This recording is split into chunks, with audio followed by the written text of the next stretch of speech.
കൈരളി ടിവിയിലെ ജനപ്രിയ reality show Patturumal season 9 grand finale മലപ്പുറത്തിന് ആവേശമായി. മെഗാ ഇവന്റിന് സാക്ഷികളാകാൻ പതിനായിരങ്ങളാണ് തിരൂർ മുനിസിപ്പൽ സ്റ്റേഡിയത്തിൽ എത്തിയത്. ഇശൽ മഴ പെയ്തപ്പോൾ തിരൂർ അക്ഷരാർത്ഥത്തിൽ ഇളകി മറിഞ്ഞു. തിരൂർ മുഴുവൻ നൽകിക്കൊണ്ട് പട്ടുറുമാലിന്റെ 9ാമത് സീസണിന്റെ ഔപചാരികമായ ഗ്രാൻഡ് ഫിനാലെ. മാപ്പിളപ്പാട്ടിന് മേൽവിലാസമെഴുതിയ പട്ടുറുമാൽ സീസൺ 9 ഗ്രാൻഡ് ഫിനാലെ മലബാറിലെ മാപ്പിളപ്പാട്ട് ചരിത്രത്തോടൊപ്പം എഴുതപ്പെട്ടു കഴിഞ്ഞു.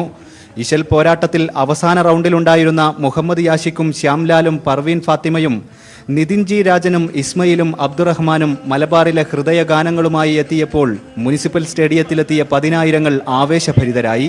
ഫിറോസ് ബാബു, നജിം അർഷാദ്, രഞ്ജിനി ജോസ് എന്നിവരായിരുന്നു വിധികർത്താക്കൾ. കുട്ടിപ്പട്ടുറുമാൽ ഫെയും യുംനയും കഴിഞ്ഞ സീസണിലെ വിജയികളും കൂടെ വിഷ്ണുപ്രിയയും സാജിദ ഷമാസും അവതരിപ്പിച്ച നൃത്തവുമെല്ലാം തിരൂർ എക്കാലവും മനസ്സിൽ സൂക്ഷിക്കും.